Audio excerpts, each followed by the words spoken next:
အားလုံးပဲမင်္ဂလာပါရှင်ဒီနေ့တော့ကလေးရွယ်လူကြီးပါကြိုက်နှစ်သက်တဲ့ကြက်ကြော်နီးလေးကိုမျှဝေပေးချင်ပါတယ်ရှင်ဒီကြော်နီးလေးကလွယ်ကူရွှေရှင်းပြီးတော့စားလို့လည်းအရန်ကောင်းပါတယ်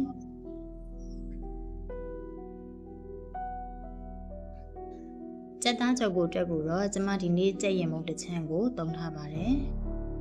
လေးချိန်အဖြစ်တော့20သားနီးပါးခန့်ရှိပါတယ်ရှင်ကြက်သားတွေကိုဗီဒီယိုထဲမှာပြထားတဲ့အတိုင်းအနေတော်အရွယ်အစားလေးမထူမပါလေးတွေလီထားပေးလိုက်ပါမယ်ရှင်။ရန်ထူကြီးလီတဲ့ခါကျတော့ကျမတို့ကြော်တဲ့အခါမှာကြက်သားရဲ့အတွင်းသားကမကြက်တာမျိုးမဖြစ်ရလေဘူး။ခုလိုနေတော်လေးပဲခပ်ပါပါလီထားပေးပါရှင်။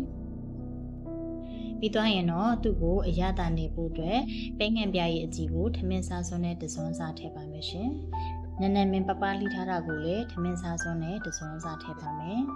စက်သွမျိုးနုံနုံဆင်းထားတာကိုလည်းထမင်းစားစွန်းနဲ့တစွန်းစားထည့်ပါမယ်ရှင်။ပြီးရင်တော့ငရုတ်သီးအကျန်းမှုကိုလည်းထမင်းစားစွန်းနဲ့တစွန်းစားထည့်ပါမယ်။ငရုတ်သီးအကျန်းကတော့မထည့်လည်းရပါတယ်ရှင်။ကလေးတွေစားမယ်ဆိုလို့ရှိရင်တော့အဆက်မကြိုက်တယ်လို့ဆိုတော့မထည့်လည်းရပါတယ်။ပြီးရင်တော့စားနှဲငယ်ထည့်ပြီးတော့အားလုံးကိုတမသွားအောင်လို့တတိချာချာလေးဝတ်ပေးပါမယ်။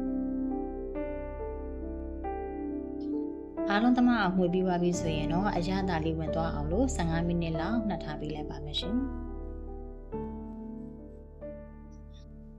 စက်သားကိုနှက်ထားတာ15မိနစ်ပြည့်သွားပြီဆိုရင်တော့သူ့ထဲကိုပြောင်းကုန်မုံထမင်းစားစွန်းတစွန်းထည့်ပါမယ်။ပြီးရင်တော့ကျဲဥအကာကိုလည်းတစ်လုံးစာထည့်လိုက်ပါမယ်ရှင်။ဒီနေရာမှာကျဲဥအကာအစားရေနှင်းငယ်ထည့်မယ်ဆိုလည်းရပါတယ်။ပြီးသွားရင်တော့အားလုံးကိုတမသွားအောင်လို့တစ်ခါထပ်ပြီးတော့မှုပေးလိုက်ပါမယ်။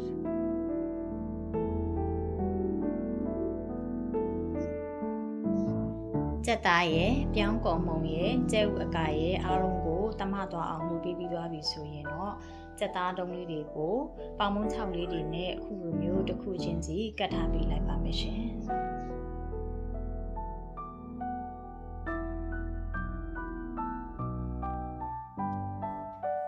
အားလုံးကတ်ပြီးသွားပြီဆိုလို့ရှိရင်တော့ကျမတို့စပြီးတော့ကြော်ပါမယ်ရှင်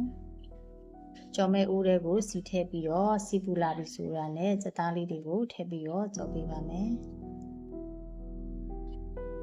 စက်သားကိုခုလိုမျိုးလေးအိမ်မှာကြော်စားတဲ့ခါကျတော့မိကုံကြွကြလက်တက်တာပြီးတော့ဝဝလေးနေလဲစားရတယ်ပေါ့နော်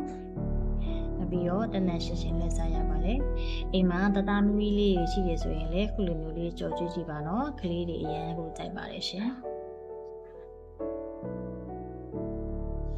ကျမတို့ကြော်လာတာတစ်ဖက်ကရွှေညိုရောင်လေးတန်းလာပြီဆိုရင်တော့နောက်တစ်ဖက်ကိုပြောင်းပြီးတော့ကြော်ထားပေးလိုက်ပါမယ်နော်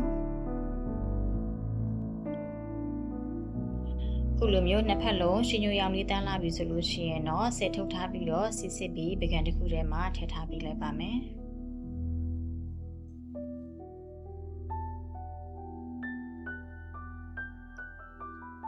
ကျန်တဲ့ကြက်သားလေးတွေကိုလည်းထည့်ပြီးတော့ကြော်ထားပေးလိုက်ပါမယ်ရှင်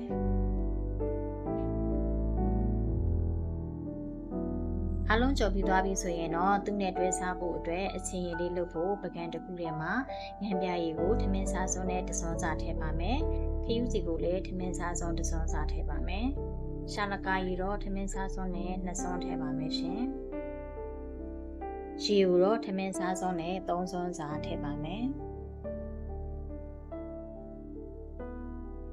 ပြီးရင်တော့ကြက်သွန်ပြူထောင်းထားတာကိုထမင်းစားစွန်းနဲ့တဝက်စာထည့်ပါမယ်။နည်းနည်းမင်းလှီးထားတာကိုလည်းအနည်းငယ်ထည့်ပါမယ်ရှင်။ပြီးရင်တော့ငရုတ်သီးအကြက်မုံကိုလည်းထမင်းစားစွန်းနဲ့တစွန်းစာထည့်ပါမယ်။ပြီးရင်တော့အားလုံးတမအောင်မှုပေးပြီးတော့အရသာအပေါ်ငယ်လေးကြည့်ပြီးတော့ကိုယ်စိတ်ကြိုက်ဖြစ်ပြီဆိုလို့ရှိရင်တော့ရပါပြီရှင်။ဒီနေရာမှာပမာဏအနည်းများကတော့မိမိကြော်တဲ့ကြက်သားပေါ်မှာမူတည်ပြီးတော့လုပ်လို့ရပါတယ်ရှင်။ကဲဒါဆိုရင်တော့စားလိုက်ရင်ကြွကြွမွမွလေးနဲ့စားလို့အရန်ကောင်းတဲ့ကြက်သားကြော်လေးကတော့ရပါပြီရှင်ဒီနေ့လေးတိုင်းအိမ်မှာကြော်စားကြည့်ပါတော့စားလို့အရန်ကောင်းပါရဲ့ရှင်ဗီဒီယိုလေးကိုအဆုံးထိကြည့်ပေးကြတဲ့အတွက်လည်းကျေးဇူးများကြီးတင်ပါတယ်ရှင်နောက်ထပ်ဗီဒီယိုလေးတွေမှာလည်းပြန်ပြီးတွေ့ကြပါမယ်နော်